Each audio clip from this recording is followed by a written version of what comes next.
Adelante, por favor. Muchas gracias.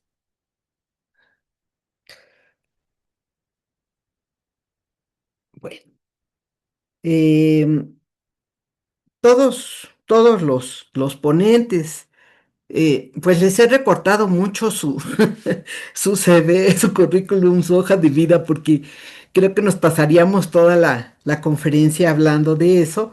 Entonces me tomé la libertad de recortar también el del doctor Sergio Rosas Navarro. Él es director general em, en psicólogos clínicos,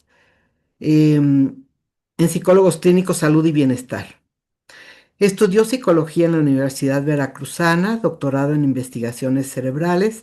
Actualmente cursa la maestría en terapia cognitivo-conductual. Tiene dos diplomados, el primero enfocado en psicopatologías y neurociencias por el Instituto Chapaneco de Estudios de Posgrado en Psicoterapia y el segundo en estrategias de intervención en psicoterapia por el Instituto de Posgrados Especializados en Psicología.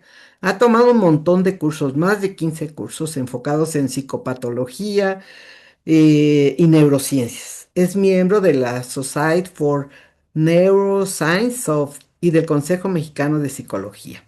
Fue ganador del premio a la investigación interdisciplinaria en torno al plan de reestructuración estratégica del CONACYT en el 1824. Cuenta con testimonio de desempeño satisfactorio por el Ceneval en su desempeño como psicólogo. Es autor y coautor en 6 publicaciones de artículos originales, de revisión, de divulgación, autor de 2 capítulos en libros y productor de un cortometraje. Tiene una amplia práctica profesional y ejercicio de la docencia. Pues muchas gracias, Sergio, por aceptar dentro de tu agenda. Al Este, contrario, al contrario, muchísimas gracias, doctora Rosario, por la invitación por parte del Consejo Mexicano de Psicología. Y un placer estar conviviendo aquí con ustedes, compartiendo información muy importante de todos los colegas que hasta el momento hemos pasado. Y así como los escuchas que están por aquí tratando de captar uno que otro mensaje que pudiera hacernos un poco de eco y finalmente llevarlo a nuestra práctica profesional, ya sea detrás de un escritorio como profesor, como un investigador, investigadora o finalmente como un psicoterapeuta. Así que para seguir avanzando en esta temática, el día de hoy, como habremos escuchado, tengo siempre me gusta mencionarlo de esta manera, tengo como este sesgo de las psicopatologías, de las neurociencias, tanto por mi formación como psicólogo, como mi formación como en el doctorado. Así que el día de hoy traigo una plática que, al menos en lo personal, me resulta muy interesante. Ya sabremos si a ustedes también les resulta igualmente interesante. Y es el modelo Ardog y sus contribuciones a la comprensión del cerebro social. Como hemos visto hasta el momento, cómo las personas nos involucramos con otros individuos, ya sea en comunidades grandes, como con el primer ponente, el doctor, y después en comunidades relativamente pequeñas, ya sea con nuestros familiares nucleares, con nuestra pareja, con las personas que interactuamos en la escuela, en el trabajo, en otros espacios muy importantes en nuestra vida. No obstante, también desde mi formación es importante reconocer cómo es que el cerebro ha tratado o ha evolucionado, mejor dicho, para poder comprender y relacionarse con otros individuos. Y para esto vamos a arrancar con lo que es el ARDOC, que en realidad serían los criterios de dominio de investigación, o ARDOC por sus siglas en inglés, el cual es una iniciativa por parte del Instituto de Salud Mental de Estados Unidos, no es mexicana, es americana, y va dirigido a rediseñar la forma en cómo comprendemos a las psicopatologías. Esto no va orientado más en el ámbito de no psicopatológico, sino más bien relacionado a los trastornos o las enfermedades mentales. Trata de indagar y transformar y comprender en cómo podremos mejorar la investigación en el ámbito de los trastornos mentales, haciendo énfasis en puntos como las limitaciones de los sistemas diagnósticos tradicionales, actualmente muy buenos, que podemos utilizar y aplicamos tanto en la clínica como en la psicoterapia. Tenemos al DSM en su quinta versión y el CIE en su onceava versión, en donde nos explican o más bien categóricamente describen sintomatologías que están relacionadas con un trastorno mental. Si bien tienen muchas críticas al respecto, también nos aporta al menos visualizar cómo se desarrolla, cómo se puede mantener un trastorno mental y eventualmente brindarle el mejor servicio de salud a la persona que tenemos enfrente.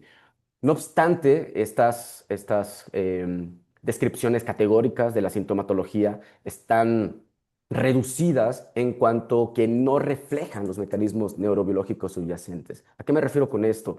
Que habitualmente estamos acostumbrados a leer el DSM-5, algunos aprendérnoslo, o el CIE-11, también aprendérnoslo, y eventualmente cuando llega el paciente, a través de una entrevista exhaustiva, recolectamos la información necesaria para eventualmente hacer una intervención de psicoterapia pertinente desde la formación que tenemos. Terapia cognitivo-conductual, terapia breve, terapia narrativa, dialéctica conductual, aceptación y compromiso, la que mejor nos guste, la que mejor hayamos aprendido, que mejor le pueda eh, brindar el servicio a la persona.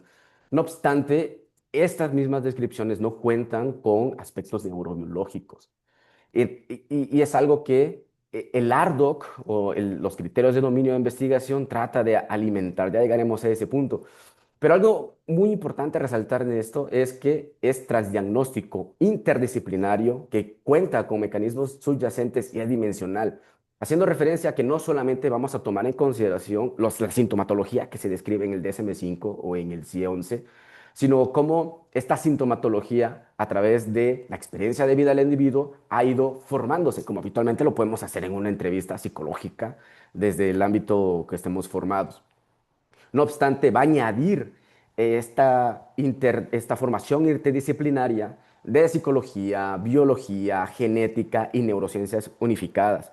¿Qué quiere decir esto? Que al menos en los trastornos mentales, no personas que no tengan trastornos mentales, sino exclusivamente en trastornos mentales, alinear toda esta información para comprender mejor cómo ha iniciado, cómo se ha desarrollado, cómo se ha mantenido y eventualmente cómo va a evolucionar el trastorno mental y eventualmente cuáles son las mejores estrategias para el diagnóstico y para el tratamiento oportuno.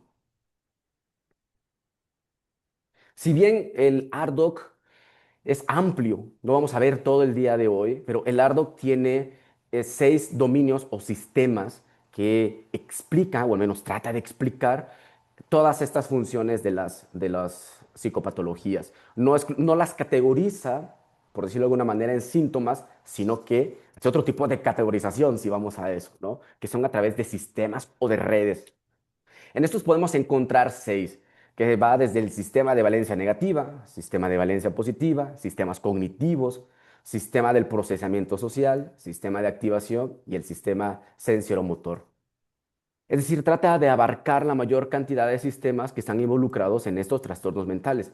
Aún sigue en desarrollo. No quiere decir que ya esos 6 son los únicos que existen, sino que la investigación sigue avanzando y eventualmente podrían existir más o inclusive eliminar algunos que se encuentran en este momento. Y así como podemos ver en estas viñetas, cada uno de estos sistemas cuentan con unos constructos o subconstructos que van dentro de estos sistemas. Es decir, que no solamente nos quedamos, por decir algo, el sistema para el procesamiento social, que es el que nos llama la atención para el día de hoy, que cuenta con otros subconstructos. Es decir, lo va a ver desde la afiliación, la comunicación social, la comprensión de uno mismo y cómo percibimos y comprendemos a los demás. Es decir, que estos sistemas, si bien trata de comprender al trastorno mental, trata de ser lo más puntual posible para obtener mayor información al respecto. Información e investigación, porque si bien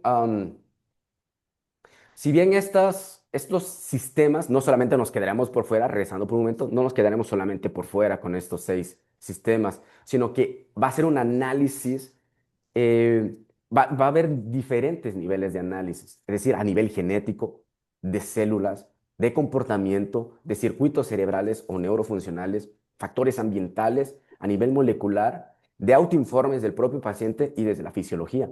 Es decir, que el RDoC trata de abarcar dentro de estos 6 sistemas o de redes lo mejor o multidimensional en cuanto a comprender el trastorno mental. Es decir, que no solamente nos quedamos con los factores ambientales, por decir algo, una persona que haya tenido un accidente automovilístico y que eventualmente pueda desarrollar sintomatologías categóricas de acuerdo al DSM-5 para un estrés postraumático, un trastorno de estrés postraumático. No solamente se queda con eso, que será el equivalente aquí a un factor ambiental, sino cuáles son los circuitos, las células y las neuronas que están involucradas en el desarrollo de ese trastorno mental. Es decir, que no solamente nos vamos a quedar con el evento traumático, sino cómo esto impacta a nivel molecular, a nivel de células y a nivel de estructuras en el cerebro, e inclusive de genes cuando existen trastornos mentales que tienen cierto porcentaje de heredabilidad.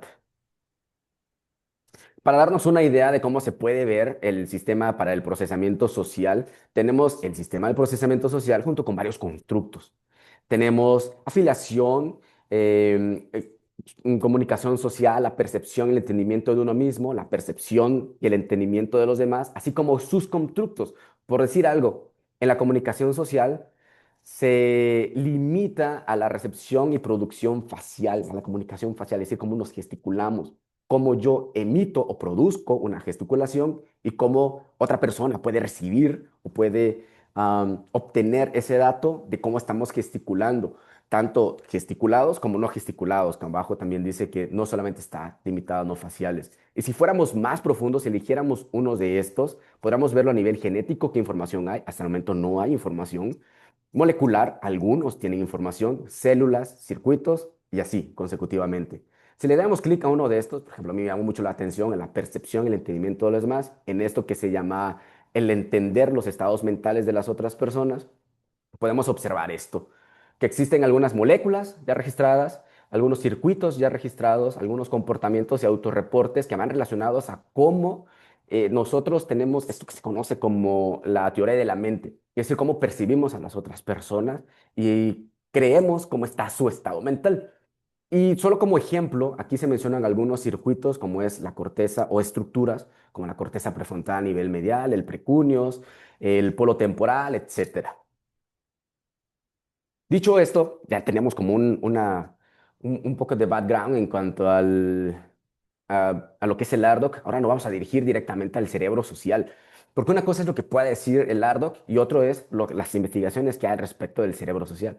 Y solo hay que imaginarnos cómo es que a través del tiempo el Sapiens ha evolucionado de tal manera en donde nos ha permitido interactuar, interactuar con otras personas, a no solamente aprender a reconocernos a nosotros mismos como individuos, sino aprender a reconocer a otros individuos y de cierta manera no solamente identificar que existe otro individuo, sino aprender a comunicarnos con ellos. Esto fue gracias a la evolución, no salió de la noche a la mañana, fue un proceso evolutivo arduo y esto ha permitido que al menos a nivel cerebral se hayan diseñado, bueno, no diseñado, sino que se hayan acoplado, adaptado ciertas estructuras del cerebro que estén vinculadas con una acción en particular. En este caso, existen varios procesos básicos del cerebro social, entre los cuales tenemos el reconocimiento social, la denominada teoría de la mente, la empatía y la afiliación, el razonamiento social y la orquesta de emociones. Es decir, que a grandes rasgos, esto y entre otros más, el cerebro social nos ayuda mucho a poder reconocer o a poder identificar las emociones de nosotros mismos y de otras personas y empezar a entablar conversaciones con los demás. La teoría de la mente también nos ayuda justamente a esto, a comprender o a imaginar los estados mentales de las otras personas. Es decir, qué pareciera que está pensando la otra persona, qué pareciera que está sintiendo la otra persona. Así como la afiliación y la empatía, es decir, aquellos vínculos que desarrollamos con otras personas y que se puedan volver unas relaciones significativas, que no solamente sean, por decir algo, estar en el ámbito de trabajo, solamente salir de dar consulta, medio saludar al colega, entrar a otra consulta, sino que fuera de el espacio del pasillo podamos entablar otro tipo de conversaciones y hacer una relación más significativa. Entre otros aspectos, y creo que me parece de los que más se ha explotado en el transcurso de los últimos años es esta orquesta de emociones, ¿no? Que es cuando cómo nosotros aprendemos a regularnos emocionalmente.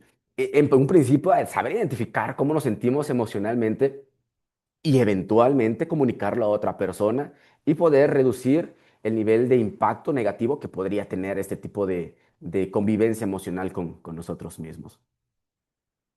Y bueno, existen varias redes neuronales que se asocian a este denominado cerebro social, que va desde la corteza orbitofrontal o prefrontal ante la toma de decisiones y el aprendizaje de relacionar ciertas situaciones con un estado emocional. La amígdala y la ínsula, que son básicamente las estructuras encargadas de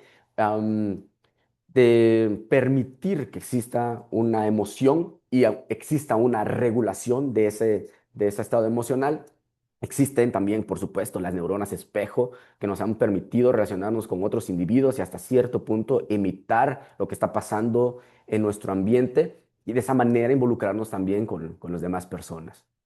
Y existen otras más, nos vamos a detener exactamente en esto, pero existen un sinfín, bueno, sí existe un número limitado de estructuras, existen varias estructuras que están relacionadas con esto, como el hipocampo, necesitamos memoria para recordar cómo nos sentíamos emocionalmente cuando estábamos en un escenario, cuando estábamos platicando con una persona o cuando estamos dando una ponencia a través del Consejo Mexicano de Psicología. Es decir, ¿qué emoción se siente en este momento? Necesito recordarlo y eventualmente poder ajustarlo a un nuevo escenario, quizás en otra charla, si es que nos vuelven a invitar.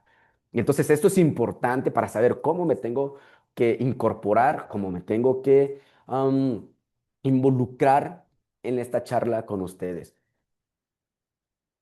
Y ahora viene el salto, porque tenemos ya el ARDOC y ahora tenemos el cerebro social. Pero tenemos en cuenta esto, ¿no? Que está el enfoque tradicional, cómo se agrupan los síntomas por categorías diagnósticas, estas etiquetas nosológicas que son rígidas en la mayoría de los casos o de la perspectiva, de acuerdo a cómo estemos trabajando con nuestros pacientes desde la clínica, y que el LARDOC tiene una perspectiva funcional y específica ante una serie de análisis transdiagnósticos de varios circuitos, como ya lo vimos hace rato, a nivel genético, a nivel de células, de moléculas, entre otros más. Así que el ARDOC lo que ha hecho es no solamente diseñar estos 6 dominios o sistemas, sino que vamos a hacer un zoom específicamente al sistema para el procesamiento social, el cual cuenta con 4 constructos fundamentales.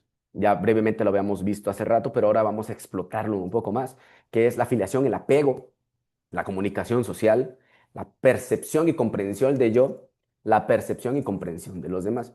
Es decir, cuando nosotros nos involucramos con personas, cuando llegamos a un café y pedimos que nos den un, no sé, nuestro café favorito, o cuando vamos a convivir con la familia de nuestra esposa, de nuestro esposo, nuestra pareja, empezar a involucrarnos con otras personas, cuando llegamos a un nuevo salón de clases, a un nuevo espacio de trabajo, solamente pareciera, no sé ustedes, pero pareciera que solamente resaltamos cómo vamos a hablar frente a ellos. Es decir, qué tipo de comunicación voy a entablar, qué palabras voy a utilizar, qué gesticulación a través de mis manos voy a implementar. ¿Iré a caer bien? Es más, ¿cómo sé que le voy a caer bien a esa persona? ¿Iré a hacer bien mi trabajo? ¿Cómo me van a valorar? ¿Me van a calificar si hago bien o no mi trabajo? ¿Cómo me expreso verbalmente ante los demás? ¿O el tipo de comportamiento que podría tener? Y todo esto que va pasando como una orquesta, no nos damos cuenta, ¿sí? Hay alguien que está ahí tras bambalinas, bueno, frente a la orquesta con la batuta dirigiendo toda la orquesta, pero no nos damos cuenta de eso. Solo estamos ahí interactuando con otras personas. Y es que si tomamos en consideración lo que dice Lardog ante estos 4 constructos, l- lo que me gusta resaltar a mí en particular es la percepción y comprensión del yo, a través de estos subconstructos, como la agencia y el autoconocimiento, donde la agencia lo que dice es que hay que darle sentido al control sobre las acciones. Es decir, por un momento vamos a centrarnos en esto y vamos a detenernos a pensar o a tratar de recordar cuándo fue que detectamos que nosotros podíamos movernos. No sé ustedes, pero cuando veo a bebés y de repente empiezan a hacer latigazos con sus manos como si no tuvieran control de estas y llega un momento en donde empiezan a observarse sus manos, a observarse sus dedos, ahí cambia algo. Y bien ayer lo ha mencionado en el desarrollo cognitivo de las personas, pero es una agencia, es decir, cómo sé que yo tengo control sobre ciertas acciones como mi cuerpo o mis acciones, cómo también pueden repercutir en la sociedad. No solo eso, sino que tenemos el autoconocimiento, que es la comprensión de nuestras propias características. Es decir, esto es algo que pasa muy común inclusive dentro de la terapia psicológica, en donde el autoconocimiento, el hacernos las preguntas en esta introspección es fundamental para llevarlo a cierto punto a nuestros pacientes, ¿cierto? Si bien no le decimos qué es lo que tienen que hacer, que no es la finalidad de la terapia psicológica, sí una parte fundamental es comprender nuestras acciones, nuestras conductas, nuestras emociones, nuestra forma de pensar. Y esto forma parte de la percepción y la comprensión del yo, porque eventualmente esto influye en el siguiente rubro, que es la percepción y comprensión de los demás. Y aquí resaltamos tres subconstructos, que es la percepción de la minicidad, la percepción de acción y la comprensión de los estados mentales, siendo esta última, me parece, lo que más vemos, al menos en la terapia psicológica. Es decir, cómo nosotros nos damos cuenta que los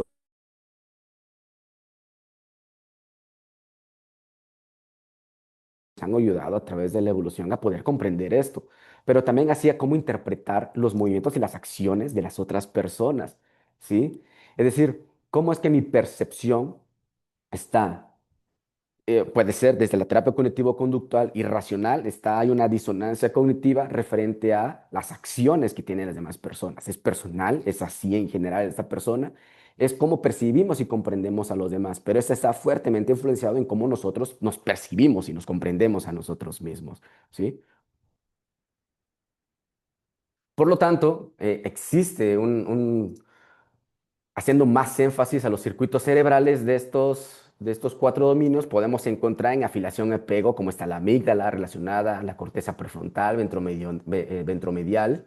Ahí está la parte de la toma de decisiones y la modulación emocional. En la comunicación social tenemos a la corteza prefrontal, ventrolateral, al surco temporal superior, a esta red de la corteza frontal, la corteza cingulada anterior, la amígdala, el striatum, en la percepción del yo en la corteza prefrontal medial o el cíngulo posterior y en la percepción de otros como la corteza parietal inferior, entre otras más.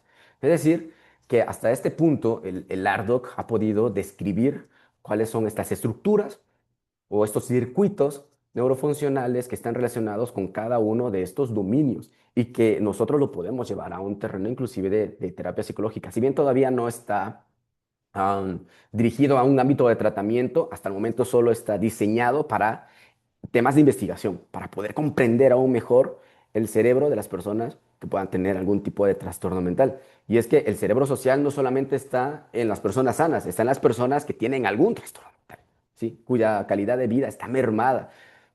Y cuando nosotros estamos frente al paciente, tomar en consideración cómo se comunica el cerebro y que influye en una toma de decisiones, en cómo se va a sentir emocionalmente, quizás haciendo énfasis en alguno de los constructos y cuál es el circuito cerebral involucrado, tal vez la intervención de psicoterapia podría ser más específica y dirigida a este tipo de comunicación.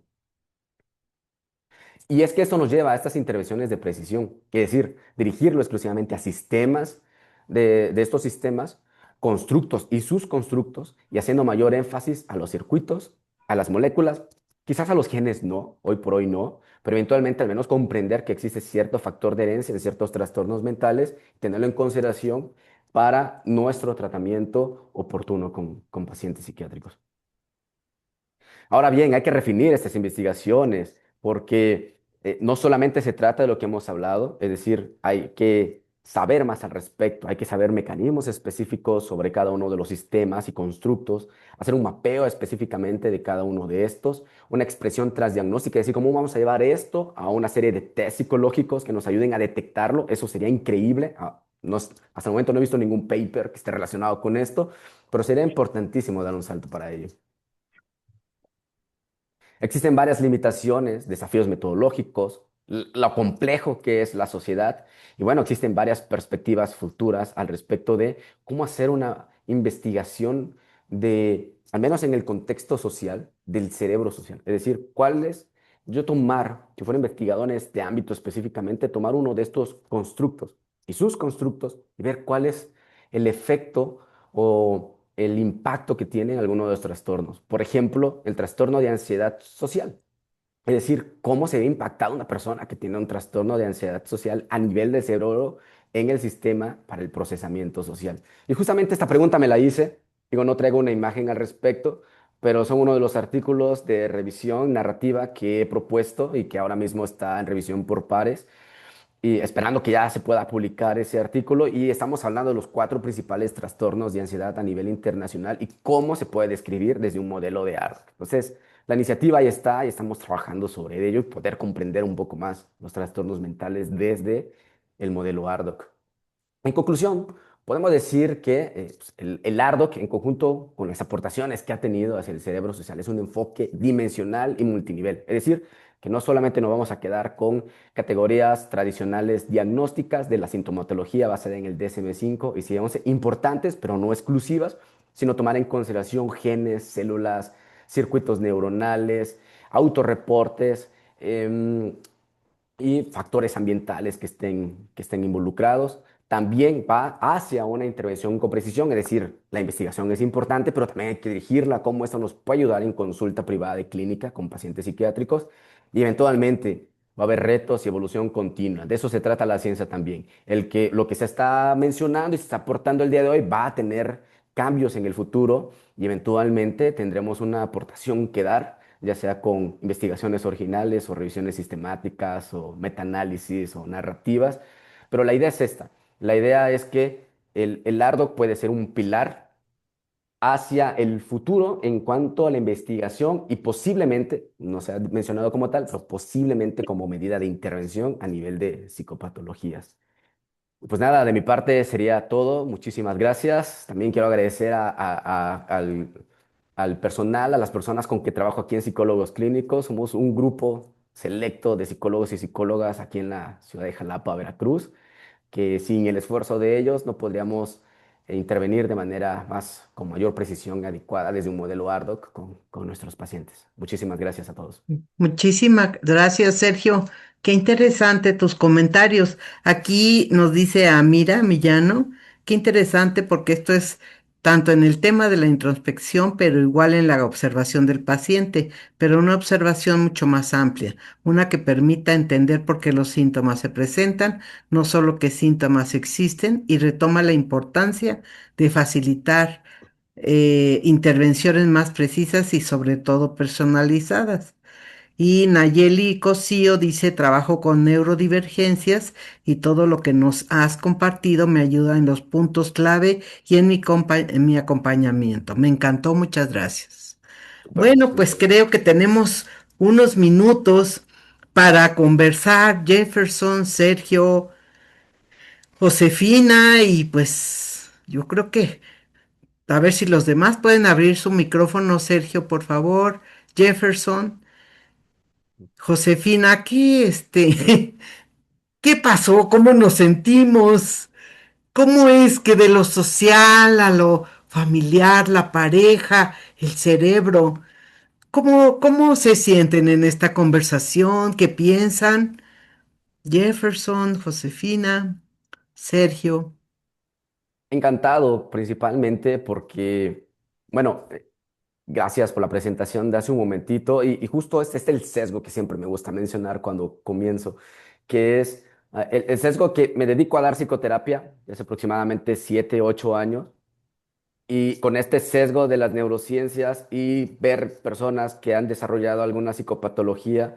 Entonces, en un principio estaba sobre esta duda. ¿Será que se acople el tipo de presentación que era hacer el día de hoy? Todos iban a hablar más en un ámbito de cómo nos relacionamos con otras personas, más que en una investigación o una psicopatología. Ahí fue el primer reto, pero impresionante el ver cómo, y aún más convencido, que si bien podemos ver personas interactuando en cualquier espacio, cuando llegan a la práctica clínica privada de psicoterapia, hay personas que eventualmente, no todas, pero eventualmente alguna tendrá algún trastorno mental y permitir a través de el enfoque que mejor podamos implementar, darle un empujón teniendo en consideración aspectos neurobiológicos y cuáles son nuestras limitantes también como psicólogos Ok, Sergio. y empujarlo hacia allá. No, ya viste que sí fue buena idea, porque él dudaba, decía, bueno, es que en este contexto le digo, mira, Jefferson es un psicólogo social y mira el título que él tiene. Está hablando con una mirada de cómo la colonización qué nos ha hecho con la salud, qué pasa con la organización social, una mirada muy interesante de un aspecto más amplio que es el contexto psicosocial, geopolítico. Y luego Josefina nos habla de la pareja y también cuestiona las verdades, ¿no? De cómo debe de ser la pareja. Estamos en una etapa de cuestionamiento. Y bueno, pues tú que nos aterrizas con las neurociencias ahora nos están dando muchas respuestas a cosas que antes ignorábamos. No sé, Jefferson, ¿tú cómo viviste este espacio? Hola, Rosarito. Hago una lectura más cercana de la tuya porque, bueno, fueron intervenciones que salimos de una concepción o de una lectura más política, social, ¿no? Para una lectura de la familia, de las parejas, después de los colectivos de juventud, ¿no? Y ahora con Sérgio, con personas com uma concepção focada mais em indivíduos, não? Então, creio que são leituras com focalizações distintas, pero que não necessariamente estão tão lejanas uma das outras. Me encanta buscar las questões mais cercanas y de las cuestiones más cercanas, la contestación de las verdades es una de ellas, por supuesto, pero hay una otra que me encantó. Ah, ¿Qué hacer con las afectaciones, con los afectos? Incluso Sérgio habló de la orquesta de emociones, ¿no? Entonces, isto para nosotros es una cuestión, como todas las cuestiones sociales, políticas, de las parejas, de las relaciones, incluso de mi propia percepción de mí mismo, influye en las afectaciones. Entonces, para mí, esta es una cuestión bastante importante, ¿no? Josefina, ¿algún comentario? Sí, igual coincido con Jefferson, ¿no? Creo que son perspectivas parecieran totalmente diferentes, pero creo que nos muestran también la complejidad de todo lo que podemos ver en un consultorio clínico, ¿no? O sea, desde diferentes perspectivas, diferentes ángulos, ¿no? Que nos dan un panorama de la complejidad que tenemos con un paciente, ¿no? Cuando llega un paciente, pues lo podemos ver desde la neuropsicología, desde la parte social, desde enfoques que ya nos dan una precisión como la narrativa, este ángulo que aporto yo y que digo, por el tiempo también es muy reducido, pero o sea, es un ángulo, son ángulos, ¿no? Que estamos aportando que digo, o sea, es como pedacitos, ¿no? Que sacamos de lo que estamos trabajando cada uno. Pero la verdad es que bastante interesante, les digo, o sea, como que la unión, ¿no? Tratar de integrar todos estos trabajos, pero que coincido con Jefferson, creo que la idea es, pues obviamente, trabajar en un consultorio clínico para dar mejores resultados como terapeutas y creo que solamente se puede hacer un buen trabajo teniendo la mente abierta para diferentes perspectivas e integrar los ángulos valiosos de que Así cada es. uno. Así es. ¿Y saben qué es lo más hermoso de todo esto? Que nos pudimos y nos podemos escuchar y aprender un poco del otro. Creo que esos son actos que hablan de cómo estamos pensando ahora los psicólogos, la apertura que tenemos para escuchar al otro. Imagínense en otras épocas donde todo era satanizado. Tenemos también aquí Eduardo Cortés, a Nayeli Cosío que ha hecho aportaciones tan interesantes y a mí, Yara, todos están aquí, Marisela. Ahora sí les abrimos el micrófono al público a los minutitos que nos queden. Por ahí había una pregunta de Lalo precisamente, ¿en qué consiste la clave de la praxis en la pareja? Y Felipe Martínez, doctor Sergio, pregunta cultural, utilizó gamma con doble M para la elaboración de su presentación. Muchas gracias. Felipe de Guadalajara, ¿cómo estás? Bueno, están esos comentarios si quieren. responderlos y luego alguien del público que está presente en este momentito. Nayeli, adelante, por favor. Muchísimas gracias. Antes que nada, muchísimas gracias a todos. Creo que hoy me pasó algo junguiano así del sincrodestino.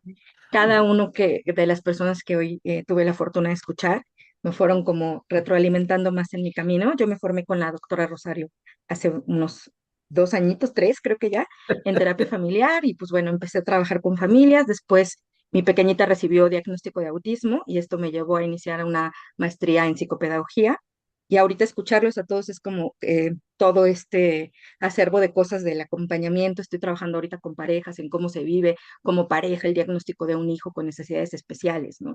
Entonces, y además el constructo social que hay, porque también estoy acercándome ahorita a la escuela de mi nena con talleres, escuchar cómo se maneja en una parte social, en una parte familiar y todo lo que falta aún para poder trabajar.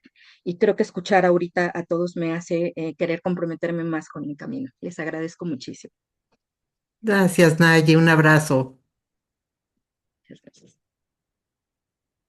¿Alguien más? Yo quisiera dar respuesta al maestro Eduardo, que, ay, maestro, qué gusto verlo. Mi director de tesis de licenciatura y la verdad es que es un placer verlo aquí. Desde la perspectiva de la praxis sería que la pareja no se sienta como monopolizada, ¿no? O sea, como que nada más estamos tú y yo y tú eres el único que me vas a dar sentido y tú eres la única que me va a dar sentido. Porque cuando las parejas llegan a conflicto, pues es precisamente que se sienten como que ya parecieran mimetizados. Y dentro de la perspectiva de la praxis es como que sacarlos precisamente de ese ensimismamiento y conectarlos con el exterior, con las amistades, con la familia, con los vecinos, con otras actividades, que empiecen a hacer sus proyectos personales sin perderse la parte eh, tradicional, ¿no? Como le decía, la parte tradicional de que la pareja solamente somos nosotros y nosotros nos damos el sentido de pertenencia, sino diversificar las relaciones que tienen y que puedan integrar a los demás dentro de la propia relación. Esa sería la parte, digo, el punto central de la praxis es trabajar lo individual y lo colectivo al mismo tiempo.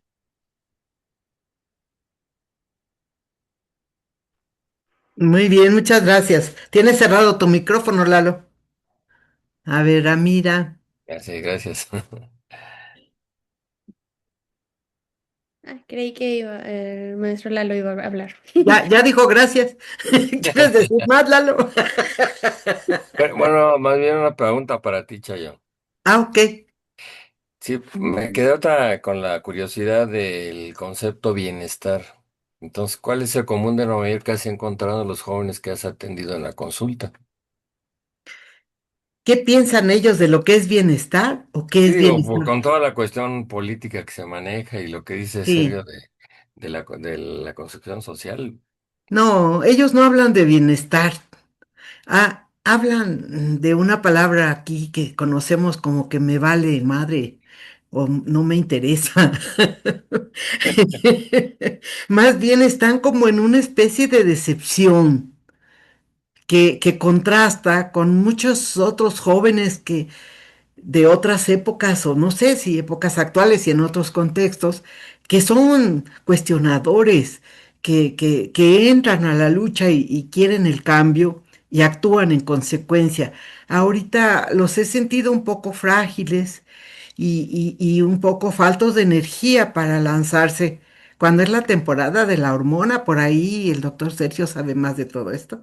Entonces, todo ese tipo de cosas los he encontrado así, con mucha fragilidad.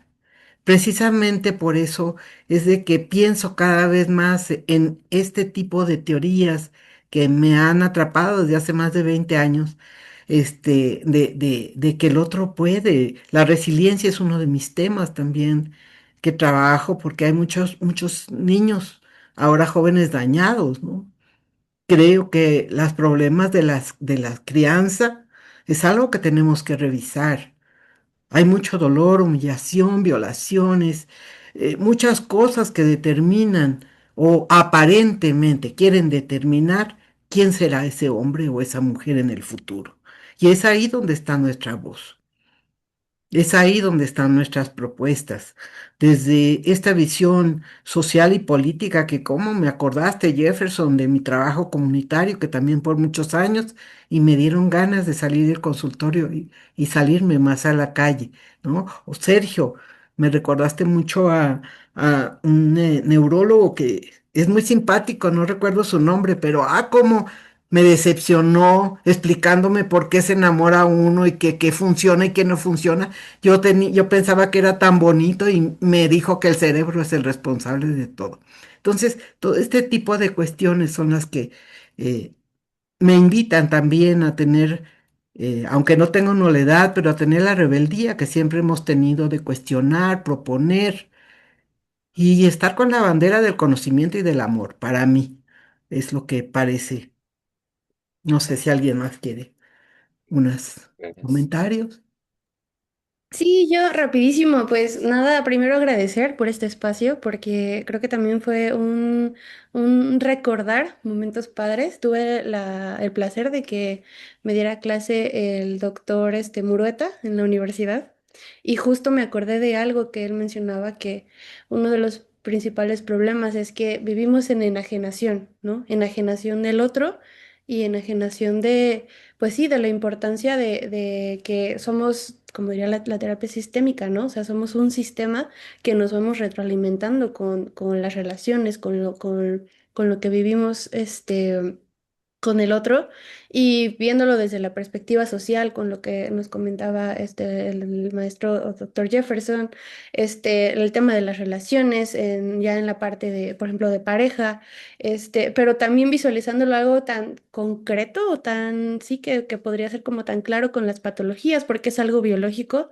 pero aún así, la importancia de no ver a los consultantes o no de ver las situaciones enajenadas de lo demás, ¿no? Entonces creo que eso pues yo tengo un pensamiento de cómo es arriba es abajo y creo que justo estamos llegando a ese punto en el que podemos entender que pueden ser varias las aristas o las perspectivas que podemos utilizar, pero siempre va a ser la misma línea, ¿no? La importancia de visualizar al otro y de tener como una mente abierta por todas las características y todas las variables que pueden haber en un solo problema, en una sola persona, en una sola situación. Entonces, pues gracias, gracias por este espacio. Gracias, Amira. Bueno, ¿alguien Hola, más? Me parece que Rodrigo hola. quiere tomar la palabra. Rodri, ¿dónde Sí, estás? Te ¿se me escucha? escucho. En Uruguay, Yo con mucho sé. problema de conexión, con mucho problema de conexión, saludo y felicito el encuentro, primero que nada. Me perdí en la última, no pude escuchar todo porque se me fue internet. Ahora estoy aprovechando. Me movió mucha cosa, mucha pregunta me queda, mucha duda en relación a cómo se articularon las tres charlas que escuché al inicio, desde lo macro que trae Jefferson, pensando a nivel social y papá Estado y mamá Estado, en una democracia representativa y cómo eso se manifiesta en los vínculos familiares, cómo también juega, cómo nos estamos vinculando y más que nada, qué lugar le estamos dando en el proyecto colectivo al otro. Y en una democracia representativa donde llega papá a la casa y dice, mis hijos no me saludan porque tienen que saludarme, y alguien ahí plantea en este encuentro, me llama la atención que el hombre no se sienta parte del proyecto, quizás porque venimos en un formato patriarcal, que todavía nos demanda y nos Exacto. exige revisarnos. Pero ¿qué lugar le estamos dando a las infancias, a nuestros hijos e hijas, para construir ese proyecto colectivo desde la narrativa que traen ellos y que traen ellas? No una narrativa que nos ajuste al mismo discurso que se nos impone. Recordemos que estamos también en la psicología de la liberación, donde hay todo un sistema que nos oprime, ¿no? Entonces, me quedo en esas dudas de hasta dónde estamos logrando visualizar que el amor, si bien yo quiero mucho a Marco, pero en el tema ahí cuando la compañera traía, el amor es entender como propio el dolor ajeno. No, perdónenme, pero el dolor del otro es el dolor del otro. Mi hijo no es mi hijo, es un ser singular en este colectivo y en este proyecto que hemos hecho con mi pareja. pero tiene que tener cabida y tiene que tener voz, y tiene que tener el espacio donde poder construir ese beso cuando yo llego a casa. Me parece, pero no lo puedo decir tampoco como una certeza o una verdad. Es una pregunta que me hago. La Exacto. pregunta de cómo estamos habilitando la construcción de ese otro, esa otra que está allí en casa, y cómo hacemos también en el Estado, cómo hace Brasil para tener una democracia con tanta gente que no sea solo representativa, sino participativa. Es decir, cómo el proyecto cotidiano de vida que se juega en casa es participativo y no solo representativo a través de papá y mamá, y cómo eso después se juega en la formación de un país, en este caso en Brasil. Muchas dudas, mucha cosa para reflexionar en un momento que estamos como en puntos críticos, ¿no? En puntos de mucha intensidad. Y cómo nosotros, terapeutas, podemos llegar a ser también agentes de repetición del mismo discurso. No lo digo por nada en concreto de ahí, sino en reflexiones que me vienen y que les agradezco haberme movido y generado estas resonancias que me quedo acá, en el sur del continente. Un abrazo muy grande, Rodri. Muchas gracias por tus Otro, reflexiones. Tenemos que seguir construyendo desde el sur hasta México y de México para abajo. Bueno, ¿algún otro comentario, por favor?